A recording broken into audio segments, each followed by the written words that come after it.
মনু মিয়ার ইন্তেকালের সংবাদ শোনার পরে তারা জানা যায় হাজার হাজার মানুষের ঢল নেমেছে। যে মানুষটি সারা জীবন বিনা পারিশ্রমিকে মানুষের সেবায়, মানুষের খেদমতে নিজের জীবনটাকে বিলিয়ে দিয়েছেন, যিনি কারো মৃত্যুর সংবাদ শুনলেই দ্রুত ছুটে যেতেন তার কবরটাকে তৈরি করে দেওয়ার জন্য, এমনকি মানুষের কবর তৈরি করতে দ্রুত যেন সে পৌঁছাতে পারে নিজের জমি বিক্রয় করে একটি ঘোড়া ক্রয় করেছিলেন। সেই ঘোড়ায় করে তিনি ছুটে যেতেন বিভিন্ন দিক দিগন্তে আল্লাহর বান্দাদের কবর তৈরি করার জন্য। সুবহানাল্লাহ। গ্রামের সহজ সরল এই মনু মিয়া তিনি দেখিয়ে দিলেন যে সম্পদ লাগে না মানুষের সেবা করার জন্য, মানুষের খেদমত, ইসলামের খেদমত করার জন্য দরকার নিজের সুন্দর একটি মন, সুন্দর একটি ইচ্ছা শক্তি। আজকে আমাদের কত কোটি কোটি টাকাওয়ালা, কত সম্পদওয়ালা মানুষ আছে, কিন্তু সেই সম্পদ দ্বারা মানুষের উপকার করা, ইসলামের কল্যাণে তার একটি পয়সা ব্যয় হয় না, এরকম অসংখ্য মানুষ আছে। কিন্তু এই মনু মিয়ার আহামরি সম্পদ নাই, ছেলে মেয়ে নাই, তেমন বড় কিছু নাই, রয়েছে ছোট্ট একটি ঘর, তার স্ত্রী। সে একটি ঘোড়া ক্রয় করেছে মানুষের কবর খনন করার জন্য। কিন্তু দুঃখজনক হলো সত্য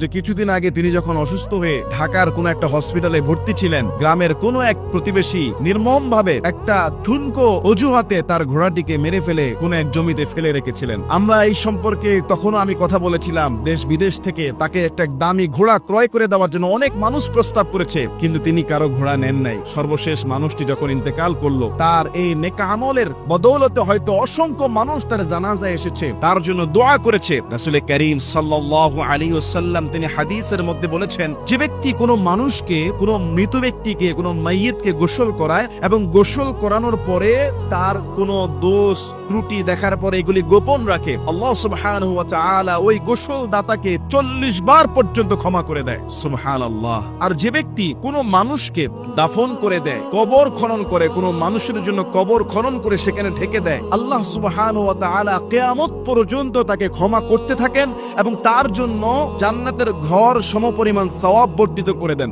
সুবহানাল্লাহ। জান্নাতের যেই ঘরে তাকে রাখবে। মনু মিয়া তার জীবনে যতগুলো কবর খনন করেছেন, তিনি এই ভালো কাজের একটা ডায়েরি করেছেন। কোন তারিখে কার মৃত্যু হয়েছে, কোথায় কবর খনন করেছেন। মৃত্যুর পরে মনু মিয়ার ডায়েরিতে খোঁজ পাওয়া গেল তিনি তার সারা জীবনে 50 বছর ধরে 3057টি কবর বিনা পারিশ্রমিকে তিনি খনন করে দিয়েছেন। সুবহানাল্লাহ। হাদিসের মধ্যে আসছে, একটি কবর যদি কেউ খনন করে এবং তাকে লাশকে দাফন করে দেয়, কিয়ামত পর্যন্ত আল্লাহ তাকে ক্ষমা করতেই থাকে। আর এই ব্যক্তি 3057টি কবর খনন করেছে এবং ঢাকার যে সেন্ট্রাল বনানী যে সেন্ট্রাল কবরস্থান, এখানেও নাকি তিনি কবর খনন করেছেন এবং কিশোরগঞ্জে তো করেছেন, বিভিন্ন জায়গায় তার কবর খনন করার এই সুন্দর আমলটি রয়েছে। এবং তিনি ইন্তেকাল করার পরে সারা পৃথিবীতে, সারা বাংলাদেশে তার সম্পর্কে আলোচিত হয়েছে, সবাই তার জন্য দোয়া করেছে। তার চলে যাওয়াতে অনেকের হৃদয় হয়তো ভেঙে গিয়েছে, এমনকি 3057টি পরিবারের কবর তিনি খনন করে দিয়েছে। নিশ্চিত তারা তো তাকে একবার হলো স্মরণ করবে, তার জন্য মাগফিরাতের দোয়া করবে। এই মনু মিয়ার এই ভালো কাজ থেকে আমাদের শিক্ষা নেওয়া উচিত। আমাদের জীবন, আমাদের কর্ম, আমাদের আমাল